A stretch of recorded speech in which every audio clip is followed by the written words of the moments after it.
Estamos en otra edición de Mejor Hablar y qué temas que tenemos para el día de hoy. Estamos en el lobby del Hotel Palmaroga del Grupo Barcelona. Bueno, vamos a estar hablando con uno de los hombres más buscados en este momento, que es el doctor Guillermo Sequera. Nos va a comentar acerca de lo que es ya la pandemia, cómo se viene, qué nos depara para fin de año. Vamos a estar hablando también de las restauraciones que se están haciendo en un patrimonio tan importante como lo es el Palacio de Gobierno, y con Miguel Bonín, un excelente director y coreógrafo que nos habla acerca de las obras que van a llevar adelante el Ballet Municipal. Eso y mucho más en minutitos vamos a estar conversando.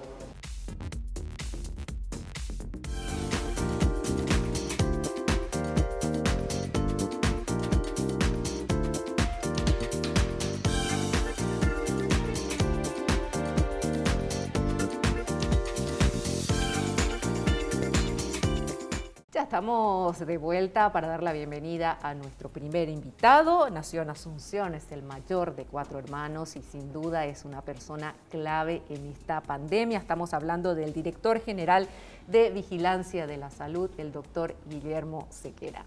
Doctor, ¿cómo estás? Bienvenido. Hola, Jamín. Gracias por la invitación.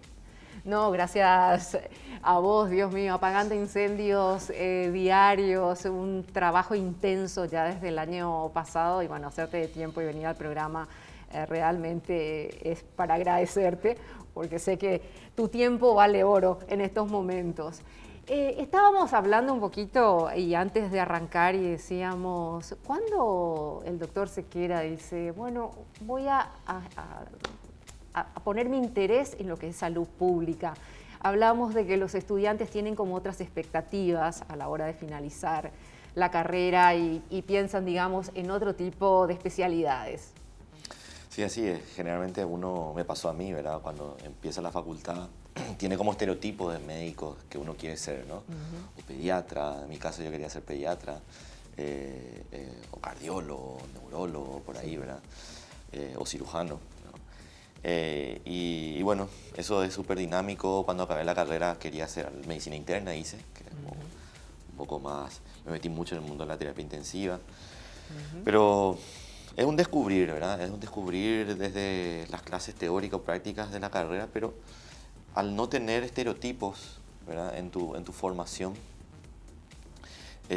cuesta crear esa posibilidad de que uno se especialice en salud pública. Lo hace como un proceso personal, ya después de haber tenido una u otra especialidad. Y bueno, para mí fue un descubrir de cosas que me han pasado en la vida, de gente que conocí. ¿Y estuviste en asentamientos indígenas también? ¿Hiciste recorridos por el interior del país? Sí, no, bueno, yo creo que muchos los médicos lo hacemos en nuestra rotación rural. A mí me tocó, tuve la oportunidad de elegir irme lo más lejos posible. Dije, bueno, me voy a ir donde es difícil creo que vuelva a estar por ahí. Elegí estar en Alto Paraguay, ¿verdad? En Fuente Olimpo, Carmelo Peralta, Bahía Negra, en toda esa zona, allá por el 2005. Ojo que los estudiantes no eligen generalmente esos lugares lejanos, o sea, evidentemente ya tenías otra visión a lo que apuntabas. Y puede ser, ¿verdad? Sí.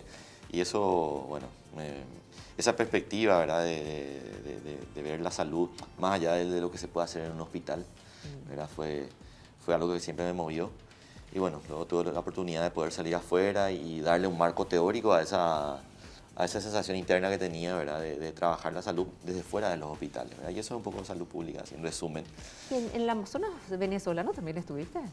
Estuve con una cooperación en el Amazonas venezolano con comunidades indígenas en todo lo que es el Amazonas. Fue un ¿Cómo año... fue aquella experiencia? Y fue muy loco, ¿verdad? Realmente ahora me río un poco, ¿verdad? Cómo me animé a hacer eso. Un poco en búsqueda de otra mirada de la salud, ¿verdad? Sí. Fue mucho de salud intercultural, de ver otras perspectivas de la salud, desde poblaciones que tienen otra cosmología de la salud, ¿verdad? Que es la enfermedad que, sin pensar en gérmenes, sin pensar en otras cosas, ¿verdad? Que te hacen saludable. Es un ejercicio muy interesante.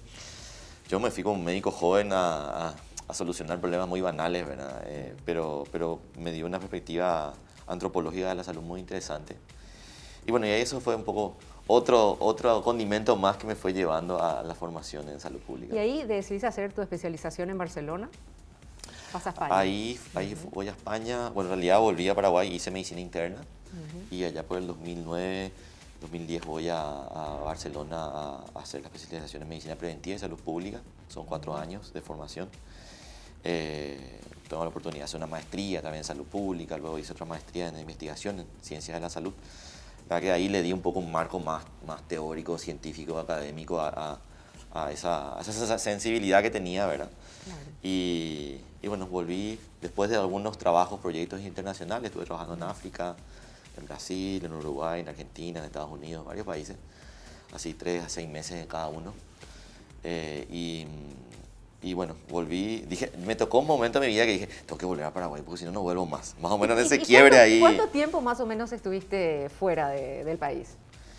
Y desde finales de 2009, 2010, empecé 2010, 11, 12, 13, el 15, mediados de 2015 yo vuelvo. 5 o 6 años más o menos. Donde sentiste que, bueno, ya tengo que volver a Paraguay. O sea, la idea fue esa realmente, porque uno a veces va afuera y, bueno, empieza a hacer carrera o empieza a entrar el gusto por quedarse a trabajar en el exterior y de repente quizás ya no regresa al país. ¿Tu intención siempre fue venir a hacer tu aporte de lo que habías aprendido y venir a hacerlo aquí en Paraguay? Y yo sentía que estaba, desde la distancia, estaba colaborando con algunos grupos de investigaciones acá y me sentía que aportaba mucho. Yo decía, pucha, tengo que estar ahí también, ¿verdad? O por lo menos tengo que dedicar unos años a Paraguay. Dije, voy a volver 2 años después veo. Y tuve la oportunidad de una oferta laboral desde el Ministerio de Salud. Estaba el equipo cuando eso de la doctora Aida Cabello, la que era la directora de Vigilancia de la Salud, y en el área de no transmisible estaba la doctora Felicia Cañete. Para mí son, siempre digo que son como mi familia, ¿verdad? Guillermo, este es el lugar que tenés que venir, acá tenés que trabajar en vigilancia. Y cuando vuelvo a Paraguay trabajo en vigilancia. Y bueno, a poquito me fui involucrando también en la universidad, en la docencia. ¿Enseñás? Enseño desde el año pasado realmente, recién desde el 2000, enseñaba como invitado y desde el año pasado... ¿En qué tiempo? Yo me pregunto, Sí. ¿en qué tiempo realmente? Sí. Porque ahora son tiempos complicados. Cuesta muchísimo. Por un lado... ¿Y qué dicen tus estudiantes? Porque yo supongo que, bueno, con todo lo que estás viviendo y, bueno, y ven el día a día, la lucha que tenés entre los elogios, las críticas, en fin, de todo, ¿verdad? Los ataques de las redes sociales, que lo estábamos hablando también. ¿Cómo sienten los estudiantes? ¿Cómo te ven? ¿Qué es lo que te transmiten, te dicen? La verdad que la mayoría de las cosas son interesantes. Sí, el horario realmente con el ritmo de trabajo que tengo en el ministerio me cuesta mucho. Por un lado, el hecho de que las clases de salud pública, gran parte de ellas son teóricas y discutimos. El soporte virtual me ayuda muchísimo. Muchas de las clases yo doy desde mi oficina del Ministerio de Salud. Guardo esas horas con los chicos y discutimos, ¿no? Generalmente 40 minutos, una discusión teórica y luego nos quedamos como 40 minutos más discutiendo una aplicación de lo que habíamos discutido antes, ¿verdad? Y la verdad que es muy grato, ¿verdad? Ver que uno despierta en muchos de ellos las ganas de hacer salud pública. Con que 1 o 2 me digan, mira, profe, me encanta la salud pública, quiero hacer. 1 o 2 de 100 es un golazo, ¿verdad? Es un logro. Sí, creo que hay un poquito más, ¿verdad? Pero bueno, es el proceso también de cada uno. Quizás también... Prender esa mechita, la verdad que... El despertar del interés con todo lo que ellos están viendo que estás haciendo, ¿verdad? Obviamente habrá despertado en varios, no creo que en 1 o en 2, ¿verdad? Eso sí cambia un poco la parte de salud pública que quizás ni siquiera antes lo podría haber pensado. Entonces se genera como un antes y un después por todo lo que estás generando. Y estás generando ya desde el año pasado, obviamente, con tu labor. Sí. ¿Puedes decir que pusiste el granito de arena o por lo menos ese interés? Sí, lo más difícil como siempre es sostener, ¿verdad? Veremos adelante. Mi gestión como director de vigilancia depende de momentos políticos también, ¿verdad? Por eso yo creo que lo mío siempre va a estar vinculado a la docencia, a la investigación en salud pública, ¿verdad? Sea o no sea director de vigilancia, esa va a ser mi línea y ese es mi aporte para este país, ¿verdad? Yo lo tengo claro. Empezaste a trabajar, como me decías, en la Dirección de Vigilancia de la Salud y ya te llegó a enfrentar lo que fue la epidemia del dengue, sí, que fue bastante fuerte también en su momento. Así es. Nos tocó la epidemia del dengue, por lo menos la más grande en los últimos 10 años. El mismo año que empezaba la pandemia. La verdad que Pero el año anterior fue bastante tranquilo, ¿eh? Ahora me doy cuenta, cuando uno ve bueno, perspectiva. Cuando hace el comparativo. Sí, el comparativo, mira, vos que éramos tan felices y no lo sabíamos. sabíamos. No sabíamos, ¿no? Claro. Empezamos el 2020 con una epidemia muy grande de dengue y a continuación empiezan los primeros casos de coronavirus, ¿verdad? De hecho, esa epidemia de dengue tan grande nos ocultaba algunas cosas que estaban ocurriendo ya con respecto al coronavirus. Nosotros tenemos cada vez más señales y más evidencia de que el coronavirus probablemente ya estaba circulando en enero, febrero en nuestro país. Teníamos un aumento de internaciones por neumonías, que no se identificaba el germen. Claro, era como muy extraño, porque estábamos en pleno verano, no tenía mucho sentido. Exacto, ¿verdad? Y los hospitales estaban llenos, pero de dengue. ¿Verdad? Y bueno, indagando, mucha gente te decía, pero yo perdí el gusto en enero del 2020 y me decían que era por el dengue.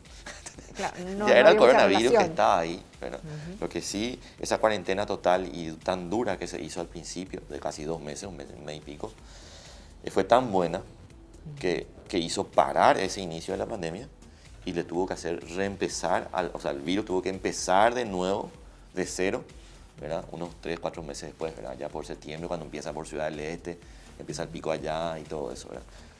La epidemia de dengue igual golpeó muchísimo en materia de contagiados y también en materia de fallecidos.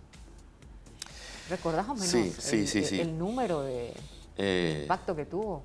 Sí, al final los números quedan chicos al lado del coronavirus, pero sí, habríamos tenido más de 200.000 casos de dengue y fallecidos creo que no llegamos a 80 más o menos, muchísimo. Muchísimo igual, sí. Es cierto, en el 2013 hubo una epidemia de dengue también similar, de un serotipo que es muy complicado, que es el serotipo 2, donde llegamos a más de 200 fallecidos. Esa fue la epidemia más dura. En términos de casos, quizás más pequeños, o por lo menos la capacidad de registro también era diferente. O sea, yo también me sostengo sobre un trabajo de vigilancia que lleva años mejorando sus datos, su calidad de entrenamiento de todos los que trabajan ahí. La capacidad del sistema también es cada vez más precisa en observar lo que está ocurriendo.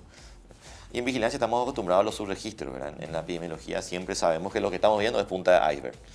Siempre es mucho más grande la realidad. Claro. Y es a pesar de ver punta de iceberg, ¿qué planteamos para la salud pública? ¿Qué medidas tomamos, verdad? Y no casarnos con que solo que lo que estamos viendo es la realidad, ¿verdad? Eso es siempre así en vigilancia. Y antes quizás la punta del iceberg era más pequeñita lo que se veía, hoy es un poco mayor, ¿verdad? Porque muchos de los datos ya están informatizados, claro. ¿Verdad? Todo eso va mejorando, pero nunca va a ser perfecto, ¿verdad? Hacemos una pequeña pausa, doctor. A la vuelta quiero enfocarme ya en lo que es esta pandemia.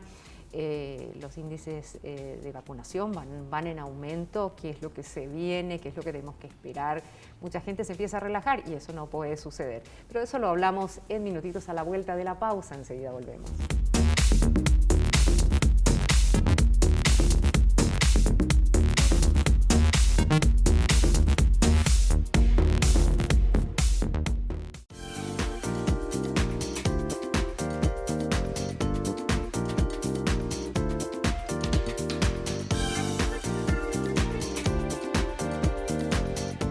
Estamos de vuelta y seguimos en compañía del doctor Guillermo Sequera y justamente ahora para abocarnos acerca de lo que es esta pandemia, el COVID-2019 y cómo se comporta ahora, donde ya hay un alto índice de personas vacunadas, por lo menos ya con la primera dosis y ya se empiezan a aplicar la segunda dosis.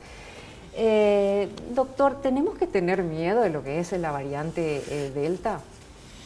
Tenemos que ser prudentes, no sé si miedo es la palabra, tenemos que ser prudentes. La variante Delta es una variante muy contagiosa, pero no tenemos la certeza de qué va a ocurrir en países donde predominaron variantes como la variante Gamma, la de Manaus. No sabemos qué va a ocurrir, ¿verdad? Sí vemos en el norte del mundo cómo contagió muchísimo cuando la variante que predominó en esos países fue la alfa, la británica. Ahí vemos que como que compite y le gana, ¿verdad? Sí. En Sudamérica veremos cómo es el comportamiento. En Brasil, que ya está hace rato la variante Delta, está circulando en São Paulo, en Río de Janeiro. Vemos que ya el 20-23% de los contagios ocurren por esta variante y en ascenso. Y eso es un poco lo que va a ocurrir acá, ¿verdad? Acá habían unos cuantos casos que se habían ya detectado de la variante Delta, pero si es que no me equivoco, me vas a corregir, estas personas que tenían la variante Delta no estaban aún vacunadas. No estaban aún vacunadas, son personas que se contagiaron de Delta y no encontramos el vínculo tampoco de algún viaje. Algunos de ellos sí, contacto con uno que vino de México, otro que vino de Brasil, de San Pablo específicamente, pero los otros 4 no encontramos un vínculo muy fino con un viaje, lo cual señala que probablemente la Delta está circulando en Paraguay desde por lo menos hace un mes en nuestro país, ¿verdad?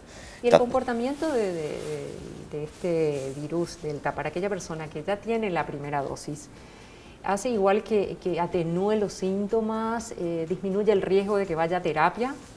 Siempre el hecho de haber tenido la vacuna, por lo menos una dosis, ya disminuye muchísimo tu riesgo.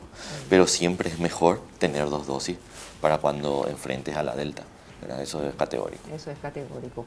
Ahora, ¿qué le dirías a aquellas personas, y son muchas, y esto no ocurre a nivel país, sino ocurre a nivel mundial, a aquellas personas que se niegan a ponerse la vacuna? Bueno, una cosa es negarse por creencias, por cuestiones religiosas, por cuestiones ya espirituales, uno tiene un argumento. Y otro argumento es negarse porque está dudando, ¿verdad? Yo creo que a ese grupo, que yo creo que es mayor. Y sobre todo aquel grupo que yo creo que tiene un exceso de información, sí, o mala información, que recibe a través de internet o de todos los medios, y eso es lo que hace que le hace dudar sí, en cuanto a si se aplica o no la vacuna, ¿verdad? No, yo creo que revisando un poco lo que está ocurriendo en el mundo, principalmente en los países ya que están bien vacunados, y una señal que siempre digo que es importante, si los países más poderosos del planeta compraron vacunas en exceso, mucho más de lo que necesitan, sí, es porque ese es el oro QI hoy, ¿verdad? Las vacunas, ¿verdad? No es nada inventado, ni es porque realmente valen, y valen mucho más que el dinero. Entonces, yo creo que esa es una perspectiva importante que tener a decir las vacunas realmente sirven, ¿verdad? ¿Por qué estos países que tienen poder, por qué tienen tantas vacunas, ¿verdad? Y por qué acapararon todas las vacunas. Y lo otro es la evidencia de lo que está ocurriendo en los países donde tuvieron buena aceptación de vacunas, o por lo menos vacunaron a más del 60% de su población. Vemos que aunque entre la variante Delta, hay contagio, pero no hay mortalidad. Estaba yo justamente revisando hace unos días qué pasa en un país que todavía no tiene buena vacunación y está entrando Delta. Y es el caso de Sudáfrica. Sudáfrica tiene muy mala campaña de vacunación y entró Delta. Y los casos aumentaron igual que en Europa, pero las muertes y las internaciones también están aumentando de manera importante. Como si fuera que, o sea, no están vacunados. Sí. A diferencia de lo que ocurre en Europa, en Estados Unidos, donde aumentan los casos y el aumento de internaciones es muy pequeño. Ese es el impacto de las vacunas, ¿verdad? Vamos a ver casos de personas vacunadas que sí, que se van a internar, muy pocas que van a fallecer también, pero va a ser excepcional, ¿verdad? Si comparamos con poblaciones no vacunadas, eso yo creo que el día a día es contundente, la diferencia que hay entre los países que están vacunados y los que están vacunando muy poco. ¿Cuándo podemos lograr una inmunidad de rebaño con estos casos de que sí, tenemos un porcentaje, si bien no es muy alto, de personas vacunadas aún en relación a la población que tenemos, pero también hay un alto porcentaje de personas que no se quieren vacunar? Pero tenemos la contraparte de que muchas personas se han contagiado.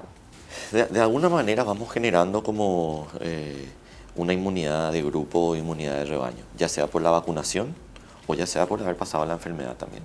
Muchas personas han pasado la enfermedad en nuestro país, ¿verdad? La epidemia, esta última ola fue muy grande y probablemente ha afectado a más del 30% de las poblaciones urbanas.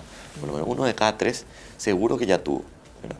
De alguna manera eso genera inmunidad, no sabemos cuánto tiempo dura, 6, 8 meses, no sabemos, pero hasta ahí por lo menos seguro. Es excepcional tener una reinfección, ¿verdad? Se puede tener, pero es raro. Son pocos los casos que se han detectado acá a nivel país en cuanto a una reinfección. Y en el mundo, ¿verdad? Y en el mundo, claro. En el mundo, vemos informes de otros países. La vez pasada estaba revisando un informe de España, de toda la pandemia, y ellos hablan de algo de 3.000 reinfecciones. Y para un país de 4,5 millones y tener más de 3 millones de casos de COVID y tener 3.000 infecciones, estamos hablando de que la reinfección realmente es un proceso raro, ocurre, pero es raro. Y si encima estás vacunado, lo volvemos mucho más raro la posibilidad de reinfectarnos y de que eso sea grave. Ahora, preocupa también, y yo suelo seguir bastante también y veo los cuadros que presentan otros países, tanto del norte como también de Europa, donde empieza nuevamente a subir la ola de contagios, pese a que se estaba vacunando y los sí, índices de vacunación son altos. Entonces decimos, ¿esto cuándo va a durar? O sea, no pasará nunca, ¿verdad? Es una preocupación por parte de toda la ciudadanía, de toda la población en general. Sí, sí. Yo creo que también saber tanto hoy, hablando en términos ya de la humanidad, tenemos tanta capacidad de detectar nuevas variantes. Si esto ocurrió hace 15 años, probablemente no íbamos a saber, hay una nueva variante, porque no teníamos esa capacidad instalada, ¿verdad? Claro. Íbamos a decir, es la misma enfermedad que hace sus olas cada tanto, otras explicaciones íbamos a tener de lo que estaba ocurriendo. Hoy sabemos que hay variantes nuevas que van ocurriendo, principalmente estas nuevas variantes se producen en territorios donde no hay vacunación, ¿verdad? O donde no hay medidas de control.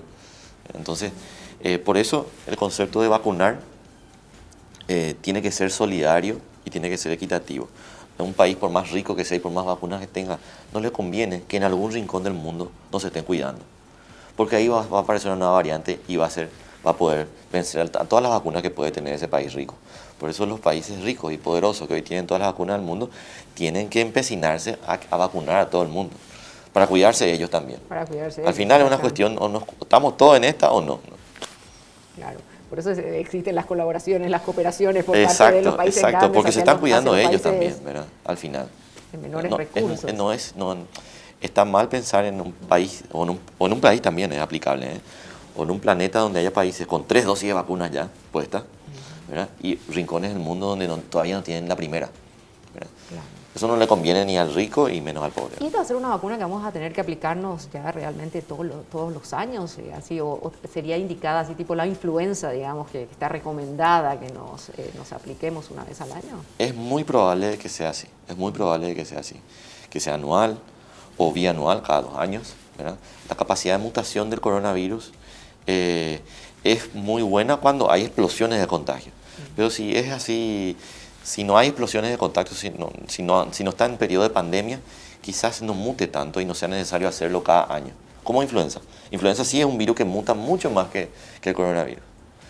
Y de hecho nosotros pensábamos que la pandemia iba a ser de un virus de influenza, porque tiene mucha más capacidad de mutación. Por eso cada año la vacuna es diferente de la influenza, porque se ven nuevas variantes y las vacunas están diseñadas para esas nuevas variantes.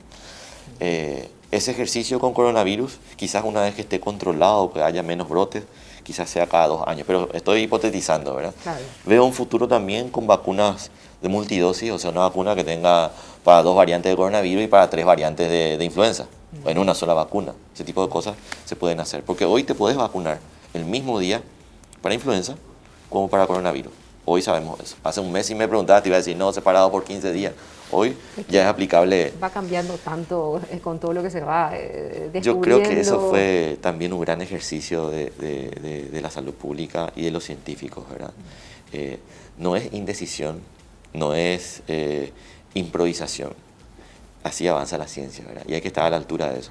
Uno no puede casarse con un dogma científico porque puede venir otra evidencia que puede tumbar eso. Uno tiene que estar preparado, ¿verdad? Esto no es Olimpia Cerro, no hay fanatismo en esto. Es tener la capacidad de decir, y no es me equivoqué, esta era la verdad con la que yo llegué a esta propuesta. Ahora tengo una nueva verdad que tiene más evidencia y tengo que cambiar. No es que me quedo casado porque soy fanático. Claro. El fanatismo en la ciencia no existe. Sí.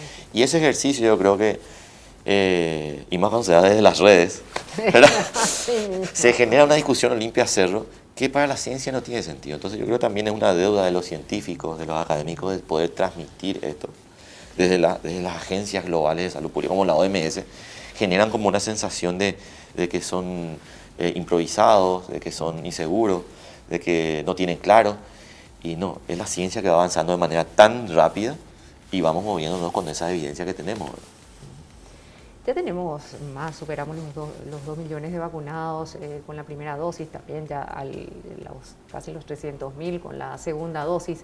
Ahora, la población que se encuentra así como un poquito asustada, digamos, es porque no llega la Sputnik. En este caso, ¿cómo se va a hacer para esa segunda dosis? Porque todavía no hay fechas de la llegada de más vacunas rusas. Bueno, eso es, por ejemplo, un ejercicio de lo que acabamos de hablar. El 18 de agosto, más o menos, tendrían que empezar a recibir los primeros grupos que recibieron Sputnik. Sí.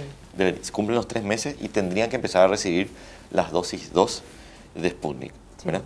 De aquí al 18 de agosto tenemos unos días todavía, puede llegar cargamento como no. Pero tenemos un plan B. Sí. Si es que no llega el cargamento el 15, el 16, el 17, tenemos que activar el plan B. El plan B es complementar con otra vacuna. ¿Verdad? ¿Cuál es la vacuna ideal? Y estamos justamente en estos próximos días, algunos ensayos, algunos estudios que prueban, por ejemplo, Sputnik con AstraZeneca, son buenos, son aplicables, pueden salir en los próximos días y tenemos evidencia, entonces podemos complementar con AstraZeneca. O hay otros estudios que están probando Sputnik 1 o 2 veces, ¿verdad? Y puede ser que en los próximos días tengamos, mira, Sputnik 1 o 2 veces, vale, ¿verdad? O Sputnik Pfizer. Si hay alguna evidencia de eso en los próximos días, nos jugamos a la evidencia más contundente que tengamos ahí. No es improvisación, es porque día a día hay evidencias nuevas y podemos cambiar eso en los próximos días. Yo sé que a la gente le estresa un poco, ¿verdad? Le estresa un poco, pero bueno. También estamos estresados nosotros, pero por eso justamente tenemos que estar muy con lo bueno también la conectividad que tenemos hoy globalmente, de hablar directamente con los investigadores, con uno que está en Francia, con uno que está en Japón, con uno que está en China, con uno que está en los Estados Unidos, preguntarle nuestras dudas genuinas que podamos tener desde el punto de vista científico y qué avances tienen ellos, comparar qué hacemos, qué nos sirve, qué no nos sirve. Hoy eso también genera más vértigo, ¿verdad? Pero es muy útil, ¿verdad? Y para cerrar un poco ya nuestra nota, sé que estás con poco tiempo, doctor, por ahí leía una Navidad sin tapabocas. Yo creo que es imposible, porque igual en todos los países, aquellos que dejaron de usar el tapabocas de un tiempo, ahora lo están volviendo a usar, o sea, se siguen imponiendo los protocolos, o sea que los vamos a tener que seguir haciendo, digamos. Es muy difícil saber cuándo poner el punto final o punto seguido, por lo menos, ¿verdad? Para descansar del siguiente párrafo. Es muy difícil, pero en términos epidémicos de la epidemia, haciendo proyecciones, tenemos como 2 extremos de proyecciones de lo que puede ocurrir en los próximos meses. La más optimista es que la siguiente ola realmente esté el año que viene, allá por abril, mayo, ¿verdad? De coronavirus. Y esa es la más optimista, o sea que podamos tener un descanso de estos meses. La más pesimista es que acá a la vuelta de la esquina, probablemente en septiembre, tengamos otra vez un rebrote de una variante nueva, que no sabemos, es Delta o no, puede ser Delta, pero bueno, veremos cómo se comporta Delta en Sudamérica para poder tener mejor o esa perspectiva de tiempo que va a ocurrir en los próximos 3 a 6 meses, tenerlo un poco más claro. Perfecto, muchísimas gracias, doctor, por tu visita y bueno, que siga firme. Que es un pequeño obsequio de M&M, termos forrados y personalizados. Gracias, es un pequeño detalle. Gracias. Y un agradecimiento también por haber venido al programa y bueno, que sigan el ejemplo del doctor, aquellos estudiantes que quieran especializarse en la salud pública. Es un trabajo sumamente interesante y en apoyo sobre todo a un país. Gracias, doctor. No, por favor, siempre es una oportunidad para aclarar algunas dudas de otra manera, ¿no? Así mismo. Nosotros hacemos un pequeñísimo corte en la vuelta de la pausa. Ya vamos a estar con nuestro siguiente invitado. Se están haciendo un proceso de restauración de lo que es el Palacio de Gobierno, que realmente vale la pena compartirlo, la historia que tiene nuestro palacio. De eso vamos a hablar a la vuelta de la pausa. Volvemos en minutos.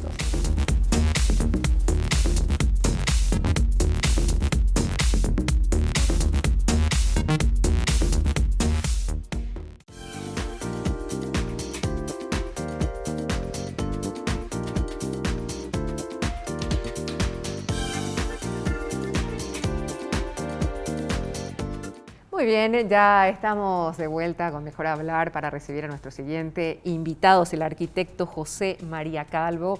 Tiene a su cargo la restauración de nada más y nada menos que el Palacio de Gobierno. Es un patrimonio sumamente importante y queremos conocer acerca de todo lo que implica esos procesos de restauración. Arquitecto, gracias por venir. Jazmín, muchísimas gracias por la invitación y por permitirme compartir la experiencia que está haciendo restaurar un edificio tan significativo para todos nosotros como paraguayos. Estamos hablando de cuánto tiempo de historia. Y bueno, desde el 1860 se terminó de construir en 1867, ya en plena guerra. Un edificio que fue proyectado y construido para la residencia del Mariscal López, como todos sabemos, un uso habitacional, esa corriente neoclasicista que se trajo de Europa, esa nueva arquitectura, esas nuevas tipologías, esos nuevos usos que invadieron Asunción a partir de toda esta migración de los López y de otros paraguayos a Europa, y que trajeron profesionales extranjeros un poco para europeizar, hacer una París en cada una de las capitales, ¿verdad? Asunción no se vio fuera de esa fiebre que hubo, ¿verdad? Y uno de los ejemplos más significativos que tenemos es el Palacio de los López, un edificio que, como te dije, terminó de construirse en 1867, ya en plena guerra. Una de las grandes dudas que había y que siempre hubieron es si se terminó o no se terminó, o si se llegó a habitar o no se llegó a habitar. El edificio no se habitó, pero sí estaba finamente ornamentado, decorado, terminado, porque una de los beneficios que tenemos nosotros los patrimonialistas y los que nos dedicamos a esto es que el objeto de estudio, la mayor fuente de información es el objeto mismo, el edificio, que nos va contando un montón de cosas que pueden estar escritas o pudieron haber sido suposiciones, y que en cada capa que vamos relevando, en cada capa que vamos acercándonos y aproximándonos al edificio, vamos entendiendo todo ese proceso histórico que vivió este ejemplo de valor monumental de nuestra República. ¿Y sufrió también los embates de la guerra? Sí, en el 69, cuando las tropas brasileras invadieron Asunción, fue cuartel de las tropas brasileras. A finales del 68 hubo unos bombardeos desde el río Paraguay. Hay muchísimas fotografías y gráficos que nos expresan cómo uno de los pináculos, y sobre todo la parte oeste, que es la que ahora nosotros estamos conllevando la restauración, sufrió bastante. Dentro de estos primeros trabajos de restauración estamos evidenciando las diferencias, los diferentes materiales, tanto los que fueron originales antes del proceso de este bombardeo como posteriores a la primera restauración que sufrió el Palacio de los López, que fue para el 1894, cuando ya fue sede de gobierno, ¿verdad? Entonces vemos elementos constitutivos de las fachadas, elementos constitutivos del edificio que tienen otra materialidad a la original, y comparamos con esos testigos gráficos que tenemos, ya sean archivos, en documentos, etcétera, etcétera, y ahí se va constatando justamente ese paso del tiempo en el edificio. No solamente lo que vemos por afuera, sino por adentro, que hay infinidad de situaciones que se pueden plantear y que nos permiten, como te dije, entender aún más la caracterización de este edificio y de lo que es importante para nosotros dentro de la historia de la arquitectura paraguaya. Los trabajos se iniciaron ya, me comentabas, en noviembre del año pasado. Supongo que tienen todo un tiempo más o menos ustedes. ¿En cuánto consideran que estos trabajos estarían terminados? Exacto. El inicio de los trabajos formalmente de este llamado fue en noviembre. La duración del contrato es de 30 meses, ¿verdad?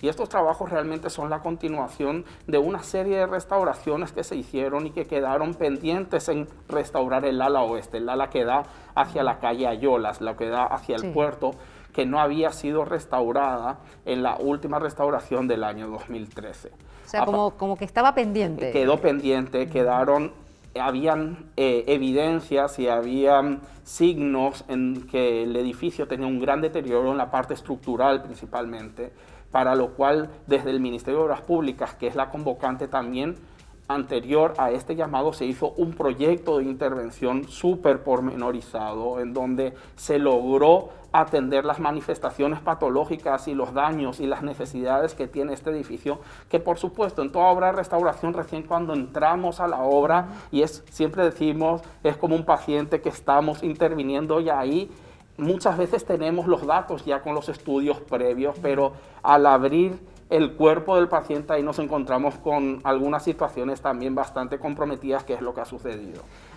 Hubieron situaciones, incluso lo leía por ahí, que hubo de derrumbe, que tenían... ¿En qué zona? ¿Siempre en la zona oeste? La zona oeste estamos encontrando, ya estamos pasando un poquitito esa etapa de análisis y estudios, ¿verdad? Estamos ya en la tercera etapa en lo que es estructural, mucho riesgo de ruina, las estructuras muy obsoletas, muy dañadas. Tenemos que entender que el Palacio de López, aún siendo un estilo europeo, un estilo neoclásico, construido y proyectado por profesionales europeos adoptaron nuestros materiales, aprovecharon ese mestizaje de nuestra arquitectura de madera con los nuevos materiales, y mucha de la estructura principal del edificio del gobierno es en madera. Obviamente en nuestro clima, la falta de conservación, la falta de mantenimiento a la cual estamos tan acostumbrados ha hecho que el clima, la humedad y los xilófagos, el famoso QPI, ha conspirado en el deterioro. Generen deterioro. También así en las estructuras metálicas hemos encontrado daños muy severos.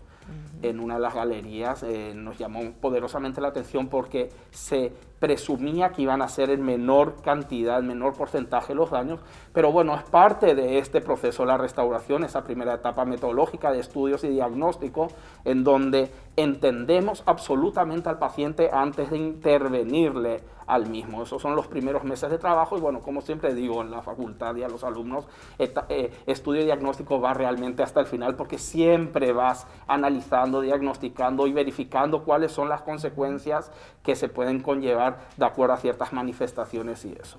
La siguiente etapa que hicimos después de este relevamiento y este cotejo con el proyecto que teníamos, ¿verdad?, es la de liberaciones, empezar a liberar todos aquellos agregados que durante todo el siglo XX se fueron conllevando porque el edificio fue pasando por diferentes políticas, históricas. Y supongo que ahí habrán habido reparaciones, restauraciones, pinturas y un montón de cosas, incluso sin respetar, digamos, muchas veces lo que con muy buena voluntad, otras veces para responder a las necesidades a las cuales estaban planteadas, pero casi ninguna con el criterio y el rigor que tampoco era lo acostumbrado. Tenemos que entender eso, ¿verdad?, de entender la intervención y el respeto técnico al edificio patrimonial. Encontramos muchísimas situaciones de riesgo, las seguimos encontrando, vamos avanzando. ¿Y aquello que encontraron en el subsuelo, como unas pinturas que estaban...? Bueno, en el subsuelo, que fue nuestra primera etapa de intervención, atendiendo que teníamos que trasladar, se encontraba el servidor de lo que es la informática de la Presidencia de la República, teníamos que trasladar, ¿verdad? Y dentro de estos trabajos, ¿verdad?, y de todos los estudios y eso, aparecieron unas pinturas murales en sector de Zócalo, ¿verdad?, en un sector del edificio que era de servicio, que nos llamó muchísimo la atención porque para qué llegar a ese nivel de ornamentación, de decoración del edificio en donde es el servicio. Claro. Eso está ahí protegido, dividimos la obra en dos etapas, primero la restauración estructural, vamos a restaurar el continente y después vamos a restaurar el contenido y esas pinturas murales quedarán restauradas y quedarán como testigo y documentado porque lo importante en estos trabajos no es solamente lo que nosotros estamos haciendo en el edificio, lo que el contrato, por así decirlo, nos solicitó, el proyecto nos solicitó, sino la documentación. Estamos entrando en una obra en donde la documentación previa es nula, o sea, nos vamos encontrando y justamente en eso, en las estratificaciones, en las estratigrafías que hacemos en las paredes para ver las diferentes capas de pintura, qué procesos y eso, aparecieron esas pinturas murales que bueno, que fue la primera gran sorpresa, como te dije, ahí están protegidas. Queda un segmento muy pequeño, va a quedar una laguna pequeña, pero que sirve de testigo y documenta que ahí pasaba algo más que ser un simple espacio de servicio. Tengo muchas hipótesis, pero eso obviamente hay que sentarse, ir atando, ir viendo qué sucede. Nos cuenta tantas cosas todos los días el edificio que vamos armando la historia o definiendo un poquitito aquellas dudas que tenemos, sobre todo en este proceso histórico evolutivo del edificio, pero que va a quedar todo plasmado en la documentación que queda finalmente de obra. Qué bueno, arquitecto. Lo hablamos también hace instantes nada más, que es tan importante que la ciudadanía pueda conocer todo esto. Forma parte, de hecho, de nuestra historia y son los trabajos de restauración del Palacio de Gobierno y cada cosa que se va descubriendo y se va realizando. ¿Tienen una fecha estimada, digamos, de culminar las obras? Tenemos 30 meses de plazo desde noviembre, ¿verdad? La intención es finalizarlo ya en el 2022, solamente que están apareciendo todas estas situaciones que nos están conllevando ciertas decisiones muy puntuales y que estamos dentro del plazo de proyecto. pero siempre estamos queriendo adelantarnos un poquitito como para poder disfrutar antes de la restauración integral del ala oeste del Palacio de Gobierno. Sin duda un trabajo sumamente delicado e importante también. Así que vamos a hacerle seguimiento a ese arquitecto. Les invitamos. Estamos de todas formas también pasando imágenes para que ustedes también magnifiquen todo el trabajo que se está desarrollando y de la importancia del mismo. Así que agradecemos la visita. Invitados cuando quieran, el hacer conocer a la sociedad no solamente lo que se está haciendo, sino lo que tenemos como patrimonio, reconocer y valorarlo es una de nuestras deudas pendientes, porque ahí tenemos valores históricos, arquitectónicos, monumentales, simbólicos para todos. Es el edificio civil más representativo, con lo cual la responsabilidad como profesional y como parte de los profesionales, porque esto es interdisciplinario, que estamos tocando en este momento el Palacio de Gobierno es muy importante. El error que cometamos, vamos a cometer un error histórico, simbólico y arquitectónico. Así que estamos teniendo el mayor de los recaudos pertinentes. Muchísimas gracias, arquitecta. Gracias. Aquí tengo un detalle para vos, son Muchísimas termos gracias. y personalizados de M&M, en agradecimiento también por tu presencia. Muchísimas gracias por la visita. Y cordialmente invitados siempre al Palacio. Hacemos un pequeñísimo corte, tenemos otro invitado de lujo a la vuelta de la pausa. Va a estar con nosotros Miguel Bonín contando si viene nuevamente estrenos en el ballet municipal y muchísimas cosas más de las cuales vamos a hablar con él. Una pausita y estamos de vuelta en minutos.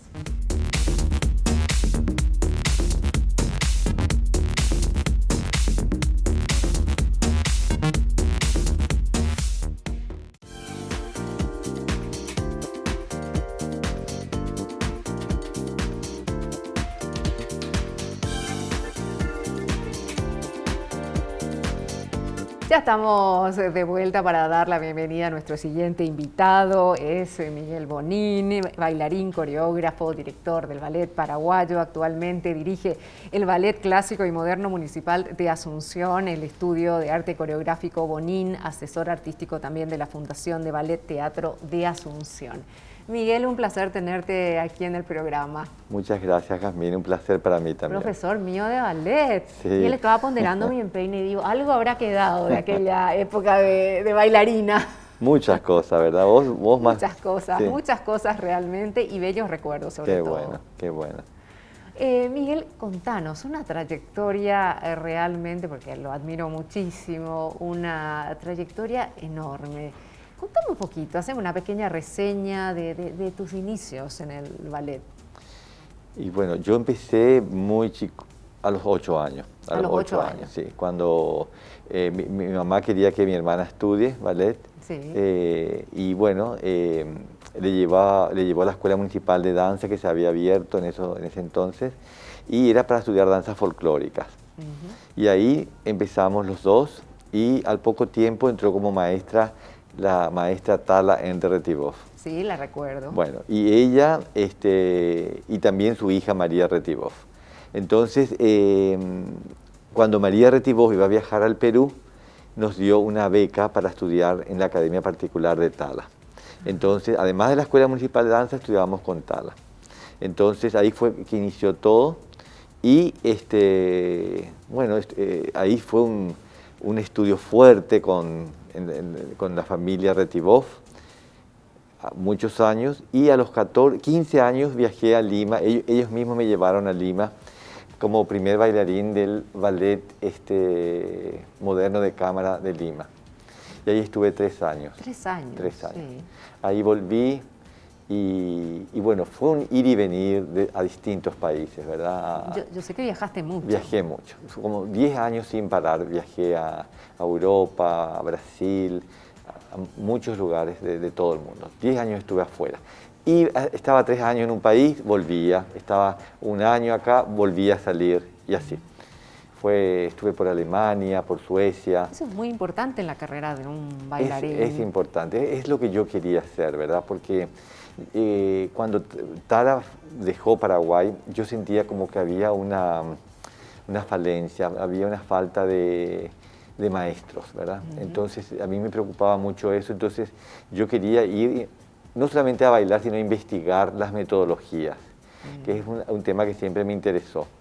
Y bueno, fue así, pero fue un estudio que yo lo hacía, no así, en esa época no había, vos te ibas, observabas las clases, analizabas las clases e ibas quitando tus propias conclusiones, ¿verdad?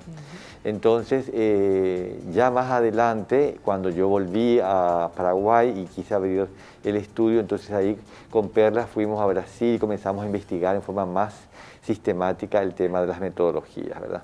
Lo que era la metodología rusa, lo que era la metodología francesa, y ahí íbamos viendo qué más convenía colocar aquí en Paraguay, porque en Paraguay hay toda una idiosincrasia diferente, una manera diferente de encarar la danza, ¿verdad? Entonces, ahí fuimos investigando y tomando lo que más nos parecía conveniente, ¿verdad? ¿Cuánto tiempo ya tiene el estudio de arte coreográfico? El estudio cumplió 40 años el año pasado. 40 años, sí, Miguel. 40 años, sí. ¿Y como director del Ballet Municipal? Estoy desde el año 90. Desde el año 90, casi 30 años. Casi sí. 30 años. Sí. Y ahí se vio también muchísima evolución, o sea, tu sí. incorporación al Ballet Municipal generó muchísimos cambios positivos y como que expuso realmente al Ballet Municipal con obras excepcionales. Sé que están preparando una obra justamente para septiembre, ¿puede ser? No, estamos ahora para agosto, Sí, estamos haciendo espectáculos de pequeños formatos con la Orquesta Sinfónica Nacional, donde participan pocos músicos y pocos bailarines también. Cada vez estamos poniendo más gente en escena, ¿verdad? Pero hicimos, en el mes de junio, hicimos un espectáculo que se llamaba Solo Yo, que tuvo un éxito increíble. Te quería hablar, justamente vi esa obra y, sí. y tuvo una aceptación buenísima todavía en época de pandemia, que sí, la seguimos sí. viviendo de hecho, ¿verdad? Pero como que la gente ya estaba, la gente que gusta sobre todo sí. del ballet, fue impresionante.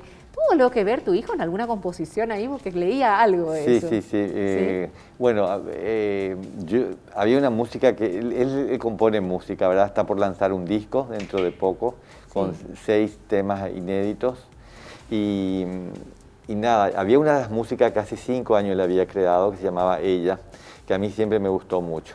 Entonces, bueno, mi hija Paloma va a ir a España dentro de un mes.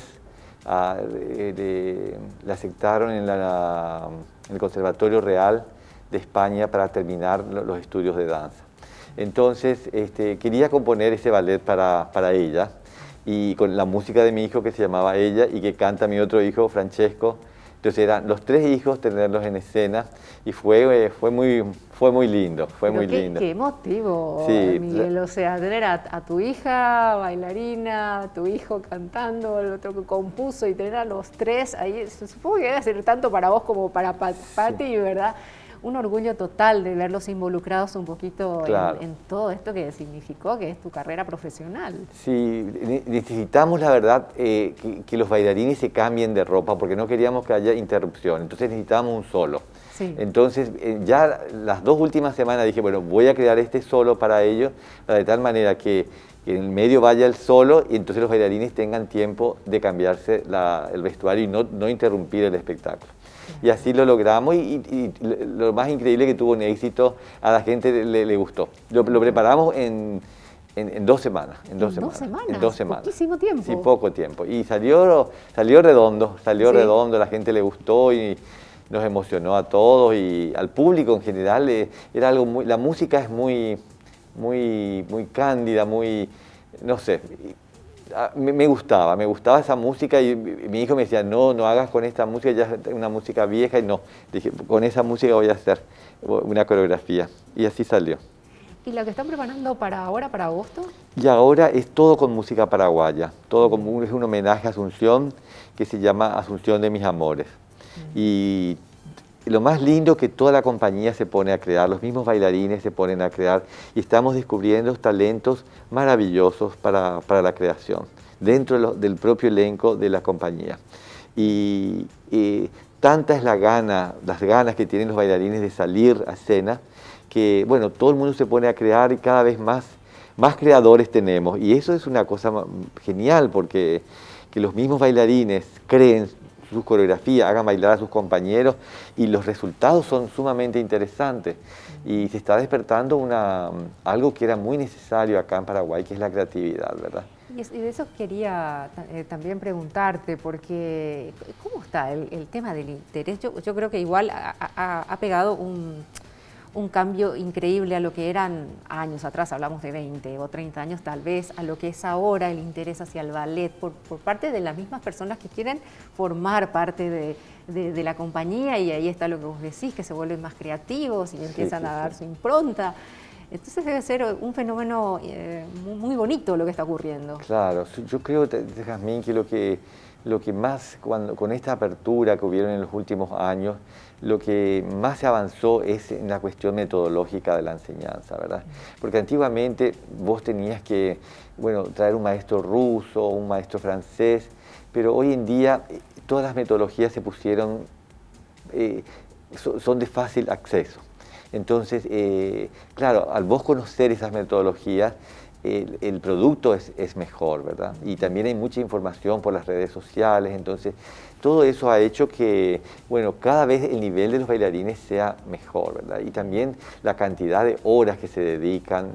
¿Cuántas horas lleva más o menos al día los ensayos de un Nosotros bailarín? en el ballet tenemos 5 horas diarias, 5 horas diarias, pero hay mucha gente que sale del ballet y siguen haciendo clases en academias particulares, o sea que a veces se multiplican a 7 horas, 8 horas. Entonces, la invitación sería para el mes de agosto. ¿Para cuánto está pautada la Estamos obra? pautados el 14 y el 15 de agosto, que son días de fiestas nacionales, y vamos a volver el 28 y 29 de agosto nuevamente. O sea que va a ir en 2 partes, En 2 partes, qué bueno. Y ustedes no saben la onda que tiene Miguel, porque yo lo vi hasta haciendo TikTok con su hija. Sí. Increíble, una faceta increíble que después me gustaría que los chicos lo muestren, porque realmente tiene una onda buenísima. Bueno. No, y mira, esto de la pandemia fue una cosa muy difícil para todos, además para los bailarines, para el ballet, fue una cosa muy difícil y teníamos que ponerle buen humor a todo, ¿verdad? Y yo tenía a mis hijos, estuvimos encerrados mucho tiempo, nos cuidamos mucho y gracias a Dios teníamos que levantar la moral no solamente de mis hijos, sino de todos los alumnos que venían, se conectaban por la computadora a hacer las clases con nosotros. Y eso de levantar la moral en un momento difícil fue una tarea dura, muy dura, y hacer que la gente no decaiga, no piense que esto va a durar toda la vida, que esto va a tener un fin y que no había que dejar de trabajar, que había que seguir trabajando. Y nosotros así lo hicimos en el Ballet Municipal también, estuvimos 6 meses conectados con aulas virtuales. Y cuando volvimos a la clase presencial, el resultado era maravilloso.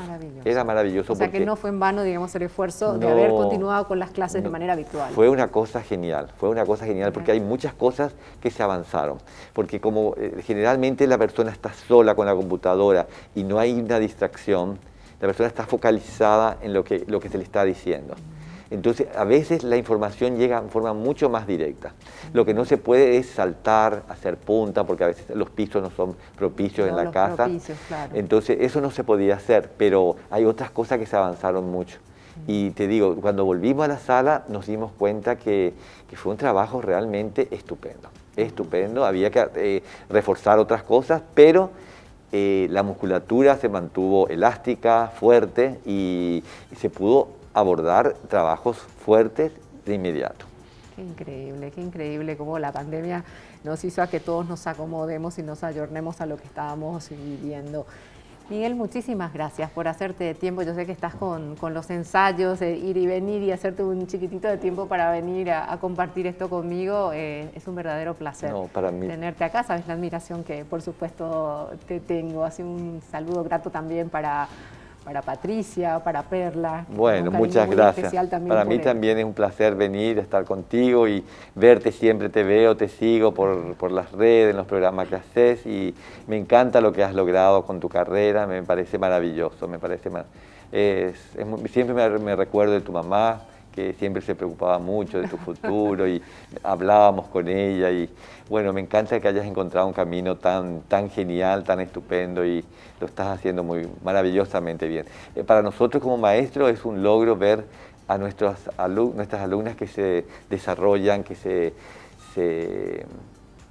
realizan personalmente en sus profesiones y realmente nos damos cuenta que el ballet apoya. A veces la gente no termina siendo bailarina, pero como en tu caso, termina siendo otra cosa, pero el ballet te da toda una disciplina, una calidad de movimiento que eso no te lo quita nadie.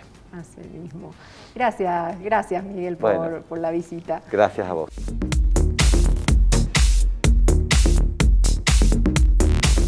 Y aquí en otro de los espacios preciosos del Hotel Palmaroga del Grupo Barcelona, estamos llegando al final del programa y por supuesto tenemos que hacer los agradecimientos de todas las marcas que me acompañan. NH, esta marca nacional que me acompaña con las prendas, a Bellísima por supuesto por el peinado divino que me lo hizo Ever y a Luzma por el make-up. Capo d'Arte son los calzados preciosos que lo puedes encontrar en Paseo Galería, Lariville con los accesorios también, vos sabés que son el touch especial en un look. A M&M termos forrados y personalizados son los obsequios para nuestros invitados y a Vita Rosa. A todos ellos, muchísimas gracias por acompañarme. Nosotros nos volvemos a reencontrar el próximo jueves a las 21 horas aquí en Mejor Hablar.